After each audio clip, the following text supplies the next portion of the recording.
Hi there, this is the Marketplace Academy podcast, and I'm Katri, your host. Our current season is about marketplace SEO, originally published as articles written by ShareTribe's SEO expert Mira. In the previous episode, you learned about doing keyword research for your marketplace. Now, it's time to put those keywords into use. So let's dive into creating keyword-targeted content for your marketplace.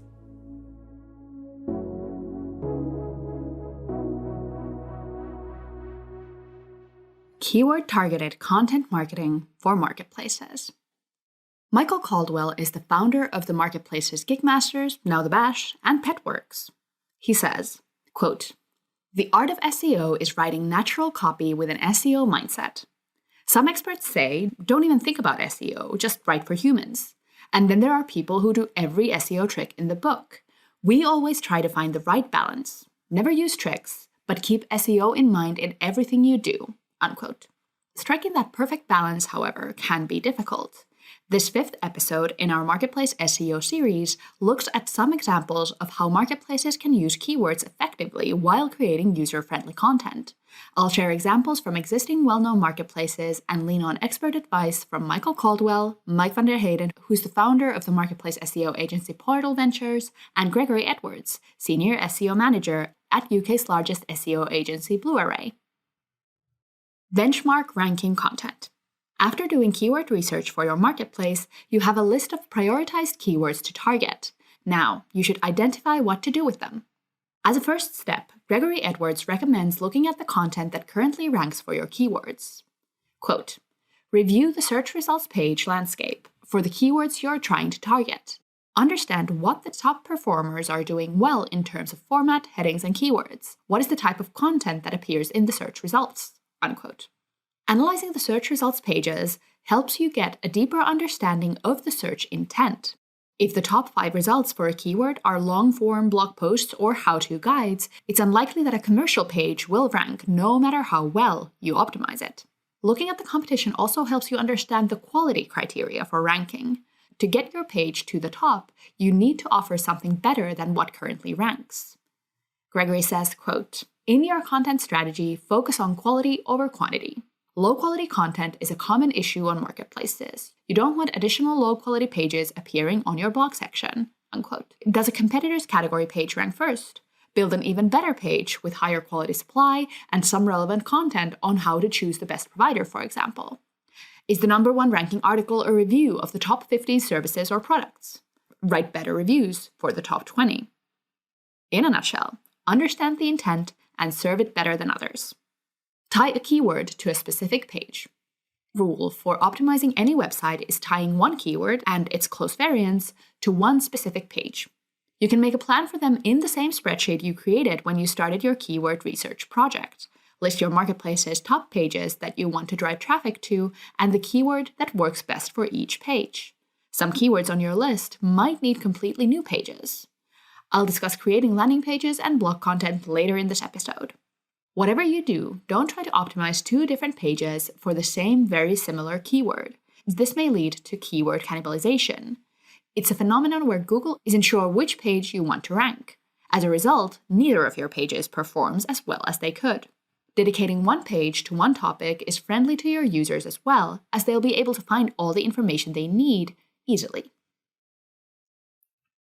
If you're planning to invest heavily in SEO and create lots of new articles, you can already start thinking about topic clusters for your marketplace. Topic clusters are a way to structure content around topics. First, you create a pillar page for the main topic and then create cluster pages for more in-depth discussions of specific questions around it. Clustering content is a great way to avoid cannibalization and make the most of your content's ranking power. There's a link to a great article by Semrush in the description on topic clusters. Optimize your title and description tags. Meta tags give search engines more information about your pages. From the perspective of using keywords efficiently, the most important tags are your title and description tags. Title and description tags help search engines understand what your page is about, but their most important job is to be an advertisement for your page on the search results page. They are your chance to convince searchers to visit your site. The real estate marketplace Zillow has a great example of compelling SERP results. I searched for Homes for Sale Portland, and Zillow's title tag convinces me that their page will answer my search intent perfectly. It says, Zillow has 2,206 homes for sale in Portland, Oregon. View listing photos, review sales history, and use our detailed real estate filters to find the perfect home. Let's break that down. First of all, there are over 2,000 homes to choose from, which is great. And I'll get powerful tools to filter the results and find the perfect home for me once I click to go on the page. So why wouldn't I? Zillow also uses structured data to enhance its SERP presence. They have breadcrumb schema showing the site hierarchy, and event schema lets Zillow add some upcoming open house events. Here are the title tag best practices. Add a unique title to every page of your marketplace. Don't create duplicate titles.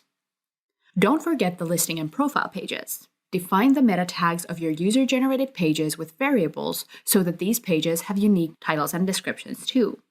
Keep the length of titles under about 60 characters, including spaces.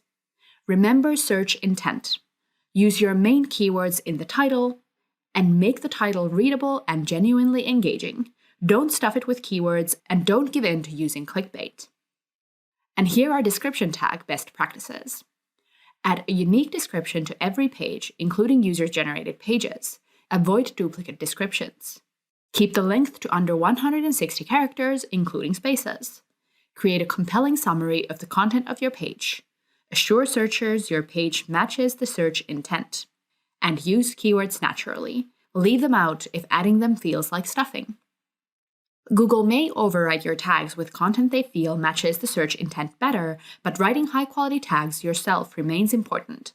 According to Google, site-defined meta tags are still used around 80% of the time. Meta tags are also quite fun to experiment with. Write your current title and description tags in a spreadsheet and pull the current data on position, impressions, clicks, and click-through rate from Google Search Console. Make an adjustment to the tag, document it in the sheet, and monitor the situation for a couple of weeks. Do you see a consistent change in the CTR? You can find lots of tips and inspiration online for writing the perfect tags. For example, Ahrefs has a thorough article on crafting the perfect SEO title, and Search Engine Journal has a guide to meta descriptions. Links in the description. Optimize your category and listing pages. Your marketplace category pages are a great opportunity to rank for relevant, transactional keywords. But there is bound to be competition for these keywords, so you'll need to optimize your pages carefully. In addition to technical SEO, optimizing your content and keywords is crucial. Michael Caldwell says, quote, "Every time you launch a new category within a marketplace, there's a learning curve where you become a mini expert in that particular category," unquote. By becoming an expert, Michael means doing your keyword research properly for every category, finding the main keywords and variants your audience uses, and incorporating them into the content. First, make sure that your category name and H1 titles feature the primary keyword you're targeting.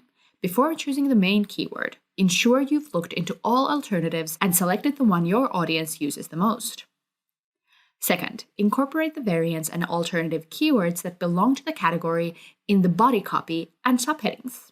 For example, Petworks uses dog trainers as the H1 title of a category page and features other keywords like animal behaviorists, puppy training, and so on elsewhere in that page's content. The page also refers back to the main pet training category. Third, encourage providers with listings in the category to use a nice mix of the main keyword and variants in their listing copy. Consider writing content to help providers to improve the SEO of their listings like Etsy and Eventbrite do. Finally, be prepared to accept that optimizing category and listing pages is a process that likely takes constant learning and adjusting. Michael says, quote, "You're starting to learn the vocabulary of that category. And there are times when you might say, you know what, I got it wrong the first time. I was not thinking about what actual users are typing. And so you maybe want to change the category names, create new URLs, and redirect the old ones. It's a lot of work. So as you're spinning a new category, learn its vocabulary," unquote. Optimize your internal link anchors. Internal links are links between two pages within your site. I'll discuss building links more thoroughly in the final episode of the series. Here, I'll focus on link anchor texts, which mean the words in your copy to which you add an internal link.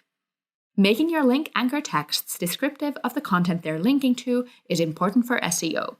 First of all, avoid non-descriptive link anchors like this page, here, or click here.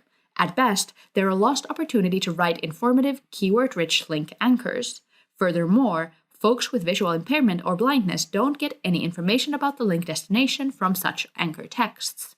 Secondly, using the right keywords in internal links strengthens your page's ability to rank for keywords. Google uses anchor texts to index and rank web pages.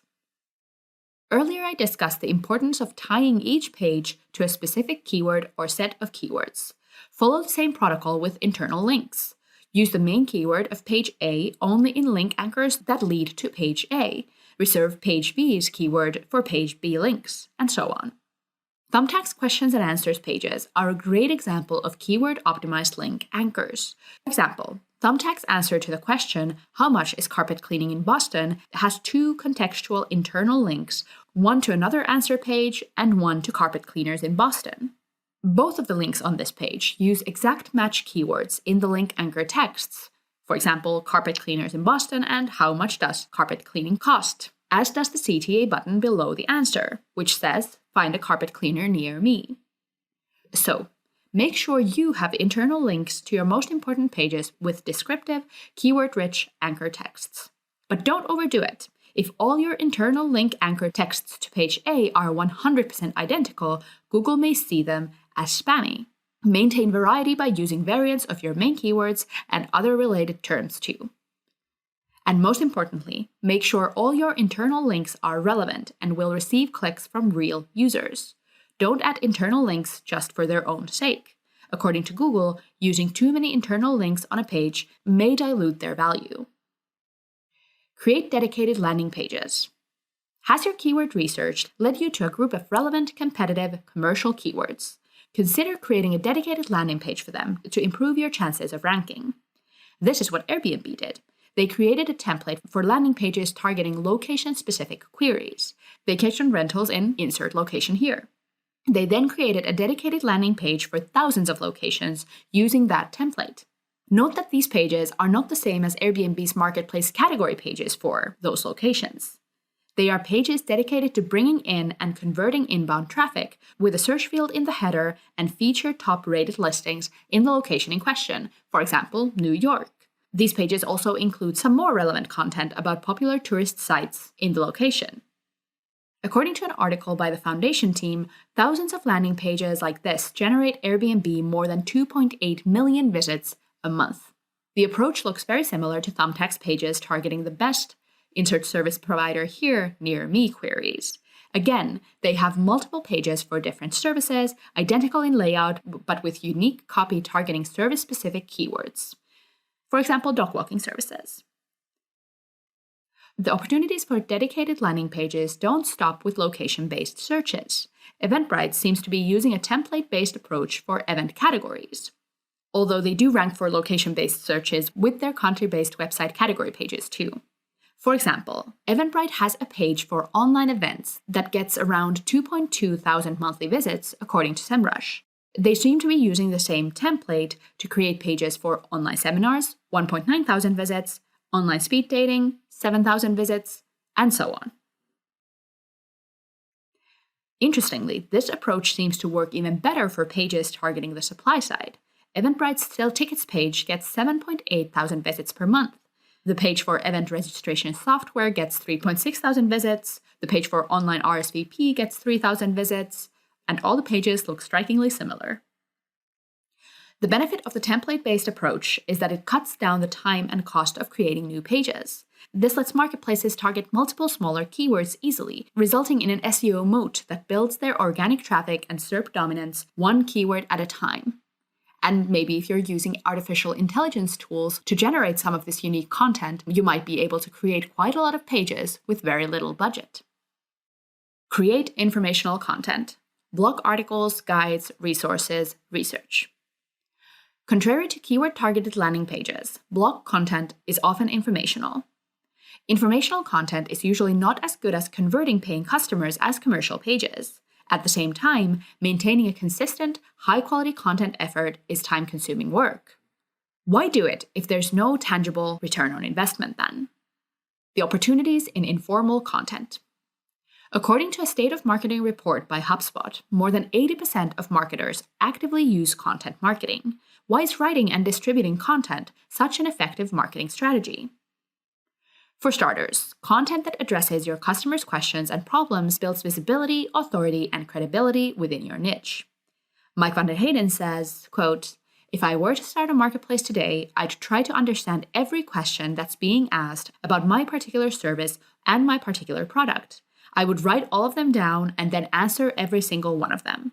What you should essentially be doing from day one is show the search engines and users that you're an expert on this particular topic." Unquote. Informational content also lets you build an audience. Create a mailing list and engage with users through newsletters about new articles, distribute and discuss articles over social media channels, and find amplifiers who talk about your content with others. Petworks also uses content to leverage its community of pet professionals by inviting them to guest post on the site. Michael Caldwell says, quote, "We share the article with our social media community, and the pet pro might want to share it also. It's a win-win because the pet pro gains visibility and a chance to share their expertise, and hopefully it drives some traffic back to their main website." Unquote. Blog content is also great at building editorial backlinks, Gregory Edwards notes. Quote, "Your article content is far more likely to be linked to than any other area of your marketplace, your product or category pages, for example." Unquote. Finally, engaging content can keep people returning to your site more often and spending more time on it, which is an SEO quality signal. In a nutshell, a content marketing initiative is the backbone of SEO and worth considering when you're ready to commit to it. Content marketing challenges and opportunities for marketplaces. For marketplaces, the two-sided nature of the audience can present both an opportunity and a challenge. On the one hand, you have two audiences that are likely interested in very different types of content. On the other, both groups probably crave content you're uniquely qualified to offer. To create content for customers, you can benefit from your community of providers, as Michael Caldwell does with Petworks. Leverage your sellers and build their visibility by channeling their expertise through your site. Thumbtack does this as well. Their questions and answers pages target dozens of questions people have, and likely Google, around home repairs and improvements. On the answers page, Thumbtack attributes the information to its network of professionals and links to a commercial page with a call to action. Thumbtack also offers project guides and cost estimates. This type of content helps customers make informed decisions on hiring on Thumbtack and increases their trust in the platform. At the same time, it may improve the provider's experience by sending them better informed customers. For your providers, you can write content that shows you're committed to helping them succeed. Marketplaces like Airbnb, Eventbrite, Thumbtack, and Zillow have extensive resource centers that discuss what it takes to succeed on the platform. They also have content on general topics that may interest hosts, event organizers, service providers, or home sellers, respectively. Maintaining content initiatives for both groups is a big investment that takes time to bring a return. Still, the authority, audience, and traffic it builds isn't easy for your competitors to duplicate. What kind of content should you create? Anything your audience is interested in. Consider, for example, how-to articles, guides, or ebooks related to your niche. Stories from your user community. Opinionated articles that make a statement your audience will feel strongly about. Seasonal content related to important events or times of the year. Articles about insights from your platform. Pieces shedding light on industry trends. Original research, or helpful tools. You can find examples of each in the corresponding article of this episode, which is linked in the description. Remember that each piece of content you create is an asset you can repurpose and redistribute indefinitely. An article you wrote could also become a YouTube video, a podcast episode, like the one you're listening to now, a Twitter thread, a LinkedIn post, a Quora reply, an infographic, and so on. Says Gregory Edwards, quote, "How-to style videos in particular tend to do quite well. Creating a partnering video for your article content will help you target more users, but also gives you good visibility in the rich search results as well." Unquote. Though content marketing is connected to SEO, it's a marketing tactic in its own right that would deserve a series of its own. So for further learning, I suggest turning to expert sources. I've found lots of value in content by the content marketing agency Animals, with a Z at the end, and the B2B Content Marketing Agency Foundation, as well as tweets from Foundation's founder, Ross Simmonds. And basically anything posted by SparkToro, its founder, Rand Fishkin, and VP of Marketing, Amanda Natividad. You can find links to all these sources in the description. Final words. Become the best source of information in your niche. Using keywords in meta tags, internal links, and category titles are SEO best practices, so optimizing them on your marketplace is a solid investment. But keyword use is about much more than tweaking page titles. As Michael Caldwell, Mike van der Hayden, and Gregory Edwards point out, it's about maintaining an SEO mindset in everything you do. You need to show search engines and your audience alike that you are the #1 expert in your niche. Content marketing doesn't necessarily require a big marketing budget, but it certainly isn't free. It takes hours and hours of time and effort, which are likely to pay off only months later. But as examples from successful marketplaces show, the returns can be significant. SEO and content marketing can help you build defensible, long-term traffic streams, foster trust and engagement within your user community, and build quality editorial links from reliable sources. The next and final episode of this series on Marketplace SEO discusses why backlinks are so important and shares some strategies for building quality backlinks.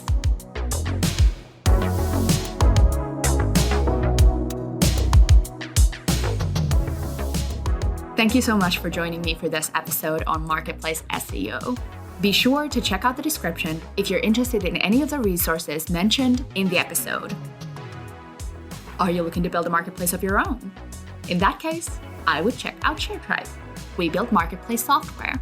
You can find us at sharetribe.com.